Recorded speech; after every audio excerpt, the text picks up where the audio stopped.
Listo, listo, listo, listo. Vamos por favor a Eclesiastés capítulo 8. Empezamos un nuevo capítulo de Eclesiastés. Eclesiastés capítulo 8. 8. Vamos a leer únicamente, bueno, vamos a leer uno, 2 y 3. Sin embargo, vamos a intentar dar un breve resumen antes, después de leer. Vamos a leer uno, 2 y 3 y, y oramos. ¿Listo? A ver. Eclesiastés capítulo 8:1, recuerden, yo lo leo en la Biblia de las Américas, sé que tienen allá la Reina Valera 1960. Dice así la palabra de Dios en Eclesiastés 8:1. ¿Quién es como el sabio? ¿Y quién otro sabe la explicación de un asunto? La sabiduría del hombre ilumina su faz y hace que la dureza de su rostro cambie. Yo digo, guarda el mandamiento del rey por causa del juramento de Dios. No te apresures a irte de su presencia, no te unas a una causa impía, porque él hará todo lo que le plazca. Una pregunta en esta mañana. ¿Quién? Oremos. Padre, te damos gracias en el nombre de Jesús por estos tiempos. Te doy gracias, Señor, por cada uno de los que estamos hoy reunidos, congregados, unidos en tu nombre.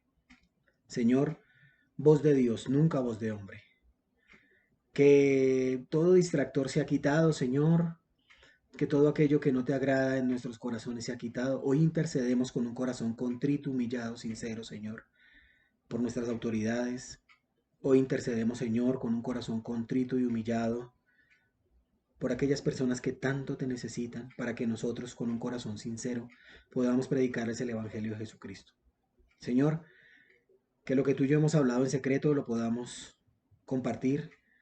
Sujeto esta boca, Señor, a ti, porque tú eres el único y suficiente Rey de Reyes y Señor de Señores. Gracias. En el nombre de Jesús, amén y amén. Listo. Entonces, ¿qué hemos visto? Antes de entrar el capítulo 8, ¿qué hemos visto? Realmente esto es una prédica. Prédica. Eclesiastés 1:1 dice, palabras del predicador. ¿Quién está predicando? Salomón. Dice, hijo de David. Pero es que David tuvo más hijos. Sí, pero realmente aquí está hablando de Salomón. ¿Qué estamos viendo nosotros en Eclesiastés? Bueno, realmente están registrados los pensamientos del sabio, un hombre sabio, un hombre que meditó profundamente acerca de la vida humana. Ojo con esto, acerca de la vida humana, una vida llena de injusticias, decepciones, frustraciones, desengaños, insatisfacciones, expectativas, muchas frustraciones. ¿Saben? Dijo el hermano mayor, esto dijo el hermano mayor. A mis 15 años aprendí que no debía descargar las frustraciones mías en mi hermano menor, porque mi papá tenía frustraciones mayores que yo y la mano más pesada que yo también. No está hablando un pesimista, no está hablando un nihilista, no es un filósofo, es un hombre sabio que un día se permitió vivir sin la dirección de Dios, como si Dios estuviese ausente o distante. ¿Hemos sentido eso?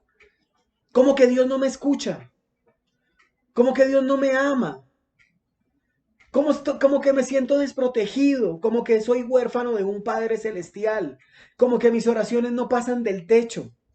¿Hemos sentido esto? Y es que Salomón cometió muchos errores, varios errores. De entre ellos, que es lo que nos está enseñando a nosotros, es que buscó debajo del sol lo que solo se puede encontrar más allá del sol. Satisfacción verdadera para el corazón. Y saben, estaba buscando las preguntas debajo del sol, cuando las preguntas las contestan más allá del sol. Por eso en Eclesiastés 1:9 nos pudo decir, lo que fue, eso será. Y lo que se hizo, eso se hará. No hay nada nuevo bajo el sol. Tremendo error. Pero, es palabra de Dios. Te alabamos, Señor. Otro error grave. Salomón pensó en que esto es finito, limitado, porque es que él quería buscar intrínsecamente dentro de sí mismo el fin de todo, el fin de él, el fin de sus asuntos. Pero notó que un día iba a morir y todo lo que trabajó, ¿para quién será? Y varias veces hacía la misma pregunta egoísta. ¿Qué provecho recibe el hombre de todo el trabajo con que se afana debajo del sol? Mire, son de esas personas que piensan como el negrito del batey, que el trabajo lo hizo Dios como castigo.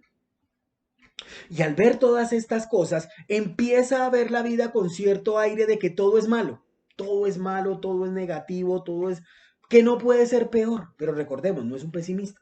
Sin embargo, su creencia en Dios no ha cambiado, su creencia en Dios no ha variado. Es Dios quien controla el universo y debe ser temido por todo y por todos. Eso no lo dejo allí en 3:14. Sé que todo lo que Dios hace será perpetuo. No hay nada que añadirle y no hay nada que quitarle. Dios ha obrado así para que delante de él teman todos los hombres. Sin embargo, es como la gente de hoy. Tiene un Dios a su manera. Es como el Santa Claus de hoy. Hoy todo el mundo quiere un Dios a su manera. El Dios mundo, el Dios con D minúscula, ¿no? El Dios LGTBI. Todo eso lo hace un Dios. Es una idolatría grandísima. Tiene un Dios a su manera. Ya no encuentra una solución satisfactoria para los problemas de la vida. Pensemos por un momento esto. Yo quiero que tú pienses en esta pregunta un momento. ¿En qué momento de nuestra vida sin Cristo buscábamos a Dios? ¿En qué momento de nuestra vida sin Cristo realmente buscábamos de Dios? En angustias, en debilidades, en aflicciones. Sí, no, mira, yo te pago 9, ojalá domingos. Por eso Salomón debía hacer y debía buscar ese contraste. Una mezcla entre la verdad y el error, entre la sabiduría y la insensatez, sabio o necio. Eso fue lo que nos dejó en capítulo 7, sabio o necio. Más allá del sol o debajo del sol. Y todo esto lo lleva a pensar, a razonar, a discutir, a creer que el fin del discurso es este: teme a Dios y guarda sus mandamientos, porque esto es el todo del hombre. ¿Qué estamos haciendo nosotros? Conociendo a Dios, pero también vivir a Dios. Es que no es solamente conocer a Dios, es vivir a Dios.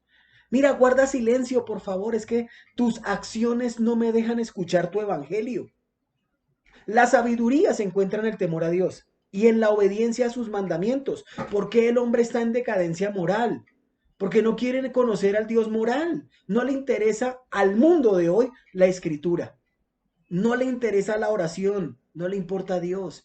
Antes se decía de los grandes músicos seculares que habían hecho un pacto con el diablo. Ahora no, ahora eso no va, porque van de la mano.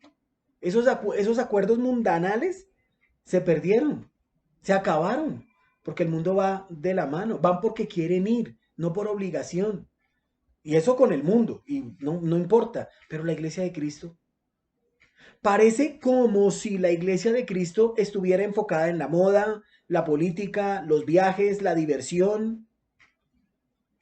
Antes pensaba que el libro que describía la iglesia del siglo XXI era Éxodo. Nos vamos, Cristo viene pronto, estamos de salida. Ahora parece que es Eclesiastés. Ahora parece que para mí parece que fuera Eclesiastés. ¿Será que juegan a preguntas? ¿Será que sí? ¿Será que sí? Hoy la iglesia está jugando ¿será que sí soy salvo? ¿Será que sí me congrego? ¿Será que sí me disipulo? ¿Será que de verdad sí hay cielo? La iglesia hoy está jugando a eso. ¿Será que sí tengo que comportarme como Dios? ¿Será que, será que sí? Y recordemos la pregunta de esta mañana: ¿quién? Mira lo que dice Eclesiastés 3:18. Dije además en mi corazón, en cuanto a los hijos de los hombres, ciertamente Dios los ha probado para que vean que son solo animales, que la suerte de los hijos de los hombres y la suerte de los animales es la misma. Como muere el uno, así muere el otro. Todos tienen un mismo aliento de vida. El hombre no tiene ventaja sobre los animales, porque todo es vanidad, todos van a un mismo lugar, todo ha salido del polvo y todos vuelven al polvo. ¿Quién sabe que el aliento de vida del hombre asciende hacia arriba y el aliento del animal desciende hacia abajo a la tierra? Y démonos cuenta que hoy parejas cristianas se están casando para criar perritos, gatitos. ¿Es que eso es pecado? Pues a ver, la iglesia de Jesucristo tiene que estar inmersa en fructificada y multiplicados, en llenar la tierra y sojuzgarla. O sea que si va a criar un gatico o un perrito, define tú. Dudamos de la palabra de Dios, pero solamente en las cosas de Dios y para Dios. Ah, no, pero en la diversión sí, no, en el entretenimiento menos. En el placer, pues, podemos dar rienda suelta. Pues Eclesiastés lo dijo, propuse en mi corazón agasajar mi carne con vino y que anduviese mi corazón en sabiduría, con retención de la necedad hasta ver cuál fuese el bien de los hijos de los hombres en el cual se preocupan debajo del cielo todos los días de su vida. Es bíblico, dicen. Probemos, dicen otros. Lo cierto es que la persona que tiene el Espíritu Santo morando en él, el verdadero creyente, sabe a quién tiene que agradar y qué cosas debe dejar de hacer y qué cosas tiene que empezar a hacer. Romanos capítulo 8, versículo 9. Sin embargo, vosotros no estáis en la carne, sino en el Espíritu, si en verdad el Espíritu de Dios habita en vosotros. Pero si alguno no tiene el Espíritu de Cristo, el tal no es de él. O agradamos a Dios o agradamos al acusador. Simple. ¿Qué hemos visto hasta aquí? Todo es vanidad. La vida es vanidad, la fama es vanidad, los placeres es vanidad, los bienes son vanidad, las riquezas son vanidad. Eso es lo que Salomón nos ha enseñado. Es como querer atrapar el viento. Luego vimos que hay tiempo para todo. Ah, pero para las cosas de Dios no. No, eso no. O sea, uno se puede levantar a las 4:30 de la mañana a ver un partido, pero a orar, no.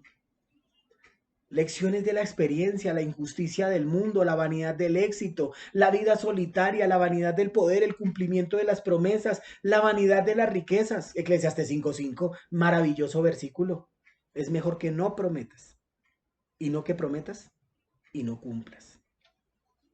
Vimos proverbios de sabiduría en medio del contraste y sabemos que los números no son inspirados por Dios, solo la escritura es inspirada. Y lo que voy a decir es, miren, yo quiero que por favor me pongan cuidado acá. Suelten lápices, suelten. Porque lo que voy a decir es muy, muy profundo. Esto fue una iluminación mientras yo preparaba el tema. O sea, ni Salomón pudo decir algo tan profundo como lo que van a escuchar ahorita. Estamos en Eclesiastés capítulo 8, versículo 1. Pero antes del capítulo 8 de Eclesiastés van del 1 al 7. Se los dije que iba a ser profundo. Antes del capítulo 8 de Eclesiastés viene 7, 6, 5, 4. No, pero es que es profundo. Lo digo porque la comparación de esos proverbios de sabiduría pareciera como si hizo falta algo. ¿Sí? Y por eso vamos a estudiar el uno, solito, solito. ¿Quién es como el sabio? ¿Y quién otro sabe la explicación de un asunto? La sabiduría del hombre ilumina su faz y hace que la dureza de su corazón, de su rostro cambie. ¿Se acuerdan que nosotros cuando estábamos en el mundo y de un momento a otro cambiamos el evangelio como que hasta nuestro rostro hermoseó? Eso dice Proverbios. Mujeres no gasten en maquillajes. Ya lo vimos los hombres metrosexuales, esos que les gusta aplicarse base y todo eso. No, no, no, no lo hagan. Apliquémonos el Evangelio de Jesucristo para hermosear nuestro rostro. Y así sigue el tema. No ha terminado aquí. Quedó este punto de comparaciones o de proverbios de sabiduría. ¿Cómo dejó el tema? Mira, así dijo Salomón. ¿Cómo lo dejó? Mira, solo esto he hallado, que Dios hizo recto a los hombres, pero ellos buscaron muchas artimañas. Y ahora nos dice, no hay quien pueda compararse con el sabio, ni quien sepa todas las respuestas. El que es sabio siempre se ve sonriente y amable. Si nos damos cuenta, el hombre malo, perverso, busca artimañas, pero el sabio se ve sonriente, se ve amable. El malo, el necio, busca engaños, intrigas, trampas. Su corazón solo busca sus propios deleites y placeres. Mira, mira, mira. Proverbios 15:13. Proverbios 15:13. El corazón alegre hermosea el rostro. Contraste. Mas por el dolor del corazón el espíritu se abate. Damas y caballeros, lo que está en el interior se nota. lo que está dentro de ti, lo que está dentro de mí se refleja en las acciones, en las palabras, hasta en las intenciones de hacer algo. Más adelante, Salomón, bueno, más adelante lo dijo, lo digo por libros, porque en realidad fue más atrás, lo dijo en Proverbios 17:22. El corazón alegre constituye buen remedio, mas el espíritu triste seca los huesos. La pregunta en esta mañana es ¿quién? ¿Quién tiene ese corazón de buen remedio? ¿Quién tiene ese espíritu triste que seca los huesos? Hay salud, hay fortaleza, hay vigor en un espíritu alegre. Contrario a esto, hay dolencia, padecimiento, dolor en un espíritu triste. Qué maravilloso es ser sabio, dice nuestro Coelet. Poder analizar e interpretar las cosas. La sabiduría te ilumina el rostro. Suaviza las durezas de tus facciones. ¿Notamos la pregunta del predicador? ¿Quién? Lo que nos está introduciendo nuestro predicador es que, mira, nos está indicando la identidad, la característica de lo que estamos viendo. ¿Te acuerdas? Mira, ¿alguna vez te han hecho una pregunta? Vimos a quien tú ya sabes. Bueno, no una pregunta, la afirmación. Vimos a quien tú ya sabes. Obviamente se está refiriendo a una persona. Y tú la conoces. Vimos a quien tú ya sabes. Recordemos, está predicando. Salomón está predicando. Me imagino yo, puedo pensar que está parado en una plaza pública. Frente al predicador hay personas. Tiene un tema que ha venido preparando. Tiene razones para decirlo. Por eso dije lo que acabo de decir, esa sabiduría tan grande que antes del capítulo 8 está en el 1 al 7. ¿Hay alguien sabio entre nosotros? Grita el predicador. Y Santiago complementa esto. Santiago capítulo 3, versículo 13. Otra pregunta, ¿quién? Mira lo que dice Santiago 3:13. ¿Quién es sabio y entendido entre vosotros? ¿Quién es sabio y entendido entre vosotros? Que muestre por su buena conducta sus obras en mansedumbre de sabiduría. A lo que la escritura se está refiriendo aquí, tanto Salomón como Santiago, Jacobito, es a la aplicación hábil del conocimiento, de la vida práctica, de la vida diaria, un tema clave en toda la escritura. Eso es sabiduría. La vida práctica que dirige Dios o la vida práctica que diriges tú. ¿Quién llevó a la quién llevó a la decadencia a Salomón? Salomón. ¿Quién nos lleva a nosotros a nuestra propia decadencia? Jean Roussel dice así: la filosofía general de este hombre Rousseau está centrada en que el hombre es bueno por naturaleza, pero la sociedad lo esclaviza y lo corrompe. Por eso pudo decir tranquilamente, el hombre es bueno y la sociedad lo corrompe. Rousseau le quitó toda responsabilidad al hombre al considerar que la sociedad es la que corrompe al individuo. ¿Quién tiene la culpa? Todas las cosas externas, porque el ser humano es intrínsecamente bueno. Y esto lo dice un filósofo mundano impío. Y bueno, está bien. Si la gente lo quiere creer, que lo crea. Pero es trágico cuando la iglesia cae en este mismo pecado. No es un error, es un pecado. Cuando por la falta de sabiduría práctica no dirige sus asuntos como Dios le agrada. Hoy se vende la idea de espiritualidad contra el actuar. Ora y deja en manos de Dios, te dicen. Al que madruga, Dios lo ayuda. O sea que el que se levanta tarde no lo va a ayudar Dios. Pobrecito. Frases totalmente contrarias a lo que Dios establece. Solo se vive una vez. Voy a disfrutar de la vida porque después uno no sabe. Disfruta el hoy. El pecado nos dice que aprovechemos el tiempo desperdiciándolo. Eso te está diciendo el pecado hoy. Dios está muy decidido a que dirijamos nuestra vida sabiamente y no de forma necia. No solo se vive una vez. Pero ¿qué te dice el mundo? Solo se vive una vez. Sí, solo se vive una vez en el sexo, en el materialismo, en el dinero, en los vicios, en la corrupción. Solo se vive una vez en la depravación. Un sabio hombre dijo, no todo el que ve pornografía es violador, pero todo violador ve pornografía. La tentación del día a día, la misma lógica del día a día, lo mereces. Una probadita. No le haces daño a nadie. Eso te hará feliz. Solo se vive una vez. Poco a poco el mundo está inclinado a la muerte creyendo que eso es lo que le está dando vida. Es algo así como si no te satisfaces, si no gozas de tu vida, vas a perder la mejor oportunidad de tu vida y almacenarás inquietud. Ay, ¿por qué no aproveché? Almacenarás pesar. Qué lástima, ¿por qué no lo hice? Almacenarás un desasosiego. ¿Qué hubiera pasado si? Y todo eso para que la persona piense, lo merezco. Solo se vive una vez. ¿O saben qué? Mire esta me gusta, esta me encanta. Sin remordimientos. Oye, pero has gastado mucho dinero en eso. Sí, pero sin remordimientos. Oye, ¿vas a llenar la tarjeta de crédito para eso? Sí, pero sin remordimientos. Esto es una indulgencia, es una falta de benevolencia, de tolerancia. ¿Saben qué es esto para el mundo? Es una tolerancia placentera, egocéntrica y obstinada.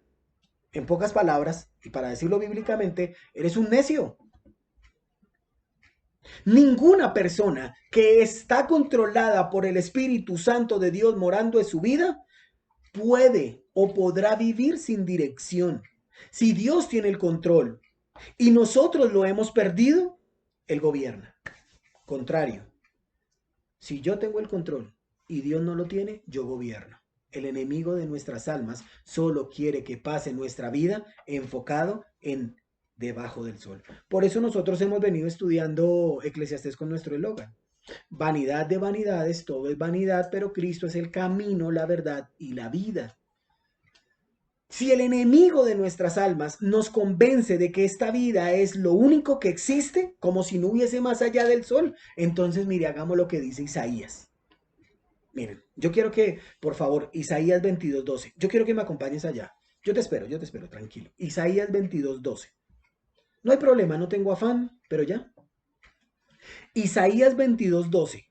Reza así Isaías 22:12.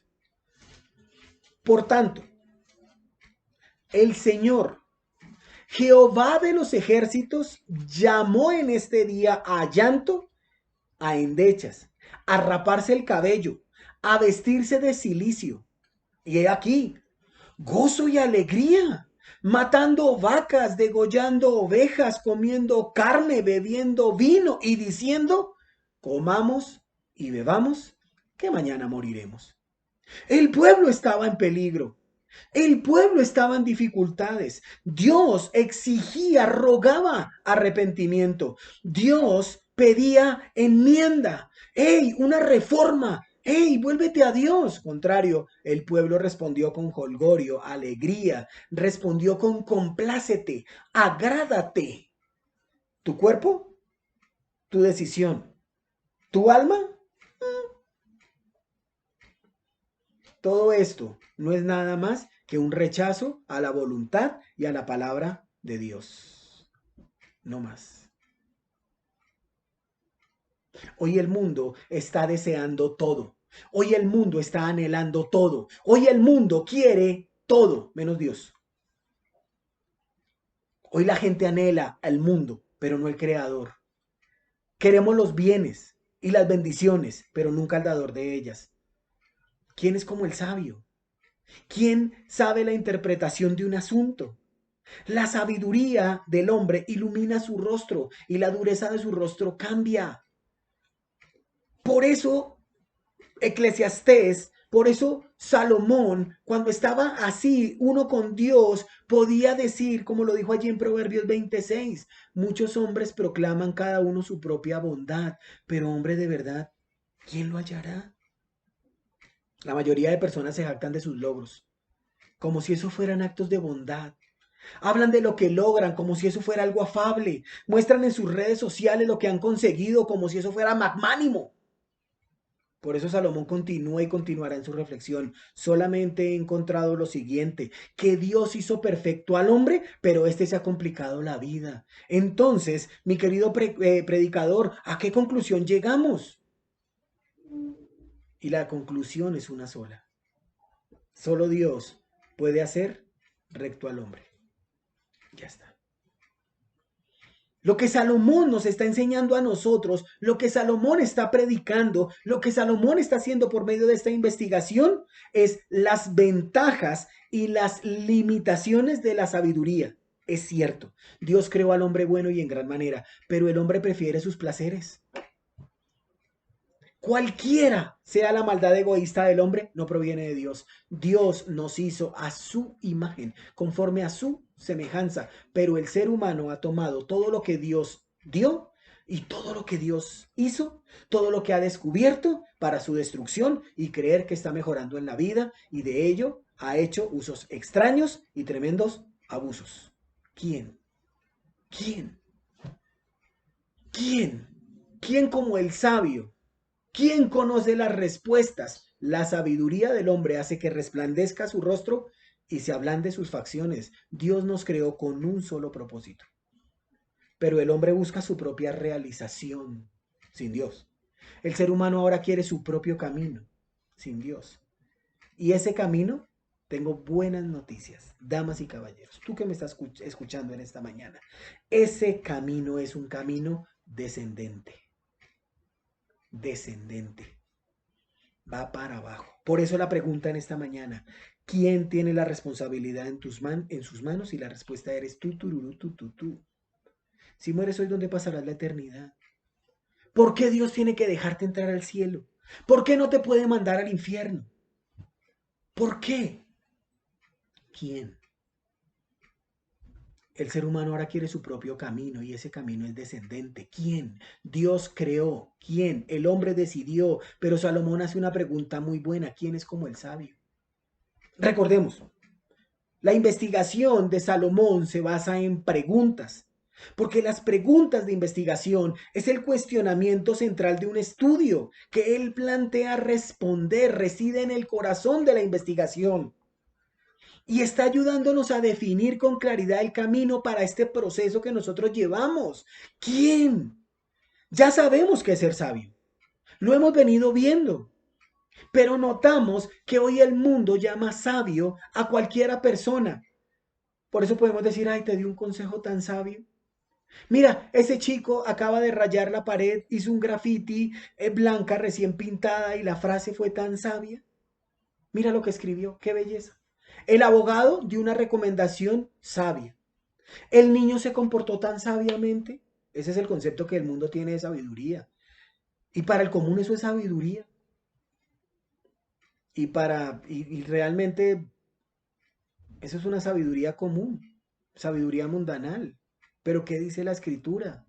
Vamos a mirarlo desde la perspectiva de los amigos de Job. Job, los amigos. ¿Por qué ellos? Job, los amigos. ¿Pero por qué? Antes quiero dejar algo claro. Mira lo que voy a decir antes. No me van a sacar de contexto. Toda la escritura es inspirada por Dios y útil para enseñar, para redarguir, para corregir, para instruir en justicia, a fin de que el hombre de Dios sea perfecto, enteramente preparado, 2 Timoteo 3, 16 y 17. Toda la escritura es inspirada por Dios. Toda. Sin embargo, la Biblia no aprueba todo lo que dijeron estos tres caballeros. Entonces, ¿toda la escritura es inspirada por Dios? Sí. ¿Y cada palabra que está allí es palabra de Dios? Sí. ¿Y es para el día de hoy? Sí. Sin embargo, el trabajo de estas tres pintas de Elifaz, de Bildad y Sofar tiene sus cosas. ¿Por qué? Porque luego que perdiera todo Job, por orden de Dios, por mandato de Dios, por establecerlo Dios, vienen estas tres pintas a consolarle, supuestamente. Y al principio lo hacen hasta bien. El problema es cuando empezaron a hablar. Ellos estaban tranquilos, callados y sosegados. El problema fue cuando empezaron a hablar. Dice Job, capítulo 2, Job 2:13, que ellos tres, Elifaz, Bildad y Sofar, se sentaron con él en tierra por 7 días y 7 noches. Y ninguno, mire, todos eran así, ninguno le hablaba palabra porque veían que su dolor era grande. Pero luego, algo cambió. ¿Sabe qué cambió? Empezaron a hablar. Y la Biblia dice que en las muchas palabras no falta pecado. Entonces empezaron las acusaciones. Mira Job 22:4. Job 22:4. Job 22:4 dice, ¿acaso te castiga? Es una pregunta. ¿O viene a juicio contigo a causa de tu piedad? Por cierto, tu malicia es grande y tus maldades no tienen fin. Lo que Elifaz le está diciendo aquí es que es absurdo suponer que el sufrimiento es resultado del respeto, de la sumisión, de la obediencia a Dios. Eso dice Elifaz y por eso le está acusando. Es muy importante que cuando leamos la escritura lo hagamos en su contexto. Y esto no fue todo. En capítulo 8, versículo 4 dice, o sea, ¿quién permitió todo esto? Dios. ¿Qué instrumento utilizó? El SATA. Y mira lo que le dice una de estas bellezas al pobre Job. Dice 8:4, subrayalo. Job 8:4. Hay una profundidad en este Job 8:4 que nos podemos quedar ahí toda la mañana. Si tus hijos pecaron contra él, o sea, contra Dios, Dios los echó en el lugar de su pecado. Mira, otra versión lo reza así, mira. Si tus hijos pecaron contra Dios, Él les ha dado su merecido. ¿En serio? ¿De verdad? Miren, conozco a un hombre en Cristo que hace varios años, no sé si en el cuerpo, no sé si fuera del cuerpo, Dios lo sabe, el tal se fue a un velorio de un niño. Y las palabras de este hombre fueron aquí así, consolador. Este niño ha partido con el Señor, porque muy seguramente su vida sería fracasos, frustraciones y decepciones. ¿Qué tipo tan motivador? Y bueno, esto lo dijo un hombre en un velorio de un niño. Eso no es mentira. ¿Qué pensaban los amigos de Job de Dios? ¿Qué pensaban? O sea, ¿qué tenían estos tres en la cabeza acerca de Dios? Dios es justo. Por lo tanto, tiene que castigar la maldad y tiene que bendecir la justicia. Entonces, si sufro es porque soy un pecador. Y si soy bendecido es porque lo obedezco. Es la ley del hombre, no de Dios. Lo que nos está predicando Salomón es que esto no es así siempre, que debajo del sol muchas veces los impíos prosperan y que el justo pierde, que es mejor ser necio que sabio, que es mejor ser los amigos de Job, quienes juzgan, que ser Job, quien es reprobado. Eso te está enseñando el mundo hoy. Recordemos, estamos respondiendo una pregunta. ¿Quién? Esa es la pregunta que está planteando Salomón. ¿Quién fue? ¿Quién vio? ¿Quién ha hecho esto? ¿Quién es como el sabio? Sabemos por la lectura que todo lo que le sucedió a Job sucede en el plano espiritual, que Job lo que necesita es cambiar el concepto que tiene de Dios. Por eso al final del libro de Job, en el capítulo 42, versículo 5, puede decir, de oídas te había oído, mas ahora mis ojos te ven. Lo que antes sabía de ti era lo que me habían contado, pero ahora conozco quién eres realmente porque mis ojos te han visto. He llegado a conocerte. Llegó el fin de las quejas. Llegó el fin de las dudas. Se acabó el desafío de Job. ¿Perdió Job? Ganó Dios. No importa que yo pierda. Lo importante es que Dios gane.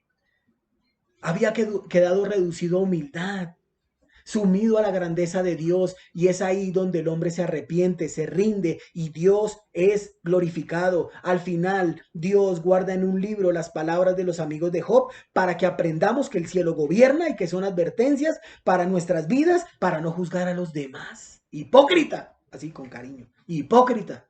Saca primero la viga que tienes en tu propio ojo y entonces podrás ver bien la paja de tu hermano. ¿Quién? ¿Quién? Job, en medio de su prueba, pudo decir, pero volved todos vosotros y venid ahora y no hallar entre vosotros sabio.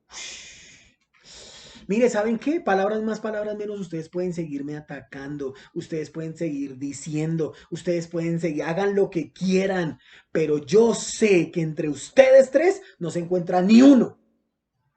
Solo fueron necios con información. Eso es lo que el mundo está vendiendo hoy de sabiduría. Necios con información. Y buena información. ¿Quién puede compararse al sabio? ¿Quién?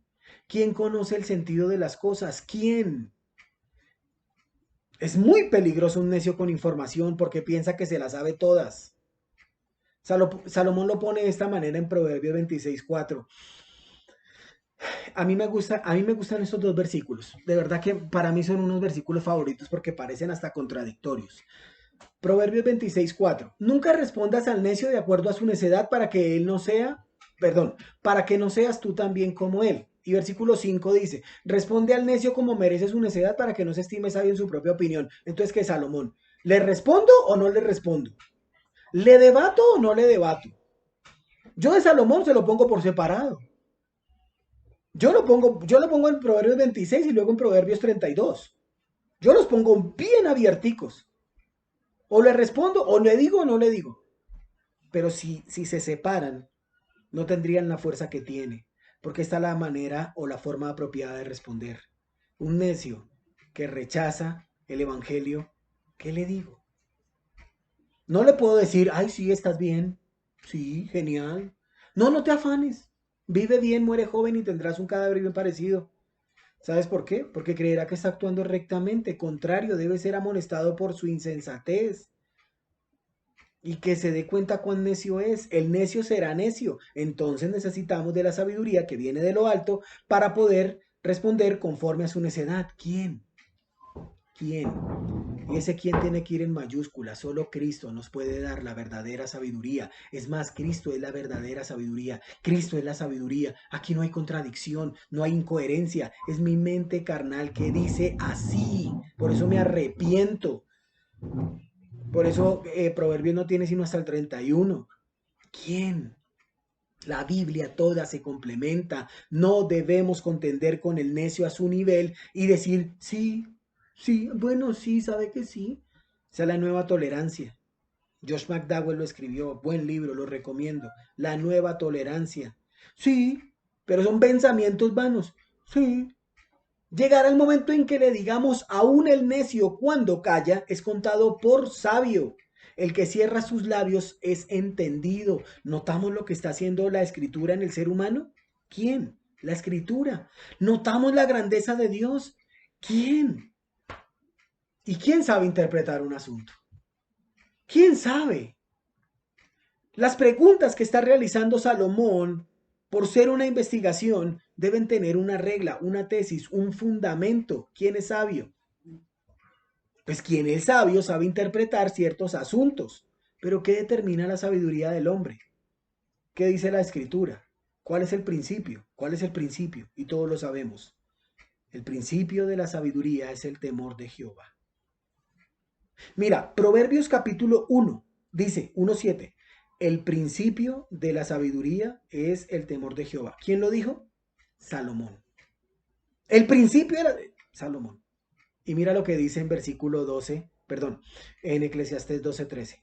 Último capítulo de Eclesiastés. El fin de todo el discurso es este: teme a Dios y guarda sus mandamientos. ¿Quién lo dijo? Salomón. Entonces llegamos a la conclusión que el principio y el fin de la sabiduría, según el hombre más sabio del mundo, es y será Dios. Quien tiene la sabiduría, tiene a Dios. Quien no tiene la sabiduría, ha desechado al único y suficiente Rey de Reyes y Señor de Señores. Ojo con esto, damas y caballeros, y tú que me estás escuchando en esta mañana, o eres sabio para el mundo o eres sabio para Dios. Porque si no eres sabio para el mundo, la Biblia te llama necio. Dice el necio en su corazón, no hay Dios. Pero yo conozco ateos sabios. No, mis hermanos, no es sabiduría, es conocimiento, información, ciencia, cultura de este mundo, controlada por el príncipe de este mundo, pero no tienen el principio de la sabiduría, no tienen el temor al único Dios verdadero, no lo tienen. Entonces, ¿qué tenemos frente a nosotros? Frente a nosotros tenemos capítulo 8 hasta el 12 de Eclesiastés, que nos van a dar sugerencias y comentarios del predicador sobre cómo debes vivir tu vida, sobre cómo debo vivir mi vida de acuerdo a lo que Dios ha establecido. Ya dejó los contrastes. Ahora comienzan sugerencias y comentarios. Salomón llega a la conclusión que sin Dios no hay verdad ni significado para la vida. ¿Sin quién? ¿Sin quién? Él ha visto muchos males y se ha dado cuenta que aún los mejores logros del hombre no valen nada debajo del sol. No trabajemos por las cosas que se quedan aquí. No nos esforcemos por las cosas que se van a quedar aquí. Si últimamente no ha sido un velorio, a mí ya me han tocado 3. Y no es nada agradable. En uno llevé a mis hijos para que se den cuenta que eso es una realidad. Está llegando el tiempo, damas y caballeros. No sabemos en qué parte de la fila estamos. Por eso nos aconseja Dios a través de su palabra que le sigamos desde la juventud y que hagamos su voluntad. Todo esto nos lleva a una sola cosa, que confiemos en Dios y hagamos lo que Él dice. ¿Lo que quién? ¿Lo que quién dice? ¿Solo Dios? Porque o Dios gobierna tu corazón o gobierna tu propio yo, tu propio ego, y no va a ser nada bueno. Versículo 2 dice, yo digo, guarda el mandato del rey por causa del juramento de Dios. Versículo 3. No te apresures a irte de su presencia. No te unas a una causa impía, porque él hará todo lo que le plazca. ¿Qué nos está diciendo Salomón? ¿Qué es lo que quiere plantear Salomón aquí? Es algo muy, muy importante que veremos la próxima semana. ¿Quién? ¿Quién manda en tu vida? ¿Quién gobierna tu corazón? ¿Quién? Oremos. Padre, te damos gracias en el nombre de Jesús por estos tiempos. Gracias, Señor, porque ¿quién? Es una pregunta que nos tenemos que hacer día a día. ¿Quién? Dejo el mundo y sigo a Cristo. El amor de Dios ha sido derramado en nuestros corazones por medio del Espíritu Santo que mora en nosotros. Señor, tú allí en 2 Corintios, capítulo 12, le respondiste a Pablo, bástate mi gracia, porque mi poder se perfecciona en tu debilidad. Hoy nos declaramos débiles, Señor. Hoy te pedimos a ti, únicamente a ti, que controles nuestra vida, que controles nuestros pensamientos, nuestras palabras, nuestras actitudes, nuestras acciones, Señor. Porque si realmente nosotros las manejamos, nada bueno sale. Perdónanos nuestras deudas. Enséñanos a perdonar a aquellos que nos deben y no permitas que caigamos en la tentación, porque tuyo es el reino, el poder y la gloria por los siglos de los siglos. Y en el nombre de Jesús oramos. Amén y amén. Dios los guarde, Dios los bendiga. Chao, chao. Bendiciones.